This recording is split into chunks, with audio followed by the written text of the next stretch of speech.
Okay, welcome back. Sorry about the delay on getting this video out there. Just like shit happens, so does life. What we're about to discuss is truly the woolly mammoth standing in the middle of the room, which very few seem to be acknowledging. At the very core, the concept we're going to start off discussing is at the center of one theory as to how the state comes into existence. This is the theory you will encounter in many a political science class, and the idea itself comes from the philosopher named Rousseau. This is the idea of the social contract. It's really just a bunch of civics mythology, for the state in no way is founded upon the social contract. Its origins are more fundamental and sinister than that. We will dissect the state very soon. It is the state that is our uber enemy, and the establishment of a real voluntary society cannot ever be realized as long as a state, any state, continues to exist on planet Earth. Obviously, a literal contract does not exist between any of us and the state. The proof of this is that none of us has signed anything. Alright, before we go any further, we need a definition of what the social contract is. This is from Wikipedia. The social contract is an intellectual device intended to explain the appropriate relationship between individuals and their governments. Social contract arguments assert that individuals unite into political societies by a process of mutual consent. There's that word again. Agreeing to abide by common rules and accept corresponding duties to protect themselves and one another from violence and other kinds of harm. Alright, from the above definition, we see that the argument for the existence of this contract rests upon the foundational belief that the people themselves grant consent to this structure called the state to rule over the individual. The deal is structured so as to appear that the individual is getting a grant of security from aggression in return for this surrender of social power. Is it real or is it Memorex? That's what we are here to determine. And controlling the answer to this question in the minds of the majority of individuals constituting this thing called society is the core secret to the victory of the resistance over the state. Alright. When we talk about society, really we're just talking about a semantic spook, okay? Society really doesn't exist in any real way other than in our own minds as a structure, a linguistic structure. It's a semantic spook. It's a ghost in the machine. All that exists are individuals, okay? We cannot drag society into a laboratory and study it. We cannot put it on the stand and cross-examine it. All we can do that with are individuals. Now, individuals can choose to band together under common banners and causes to form groupings. If these groupings get large enough, they can begin to wield tremendous sway on the rest of the individuals that have been reluctant to join up with this growing grouping of individuals. A major key subtask of the resistance, therefore, is the work involved with growing this grouping of individuals called the resistance movement and making it larger. Large enough to effectively go toe-to-toe against the enemy state. However, the key task is even more fundamental. If you get this one right, you will win the contest hands down. Okay, consider the following statement. The governed believe in the social contract. Conduct your own survey. This belief is all-penetrating. Everybody believes it. You might have to phrase the definition into the socio-economic terms of the people you are confronting, but once you do that, you will see that what I say is true. Every citizen believes on some basement core level of understanding that there exists an implicit contract between themselves and this intellectual device called the state. This agreement doesn't exist in objective reality. It's not written down on paper and filed with the county clerk. The contract doesn't exist in the real world the way a newspaper does.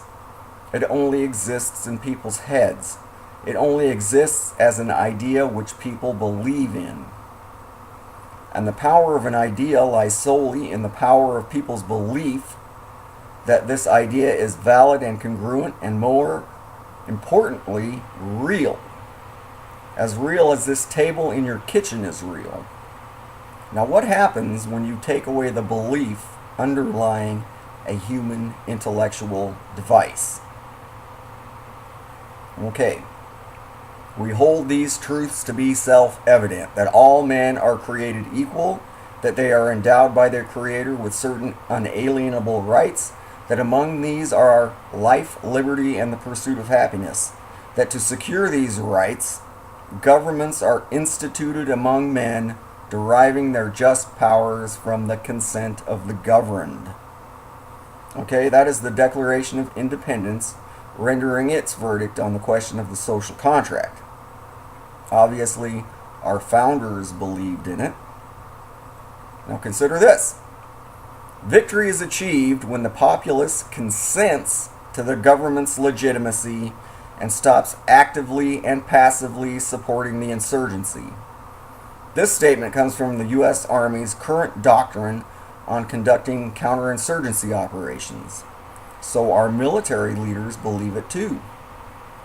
They have just admitted that the key to a government or state's legitimacy in the minds of a people is the belief that the people's consent and therefore approval has been granted, and thus the legitimacy of the state is thereby proven.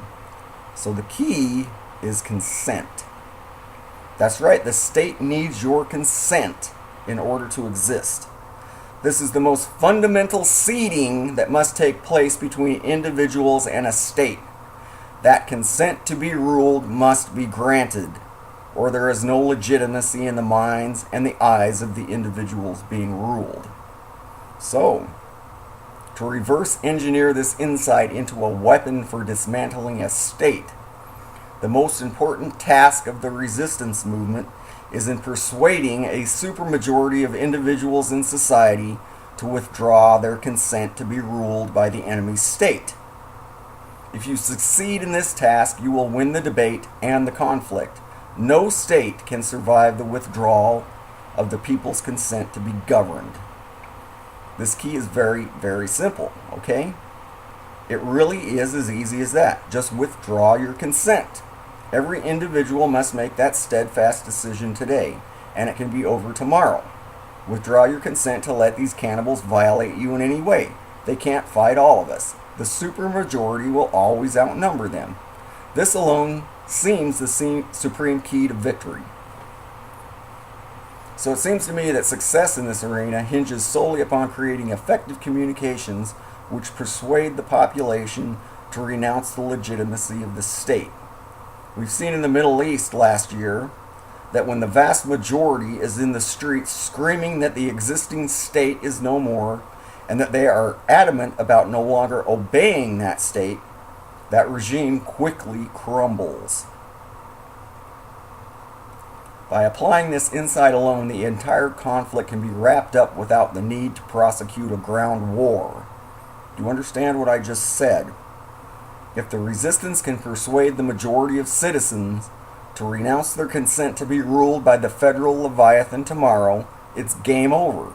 There's no need to go into Phase 2, guerrilla war.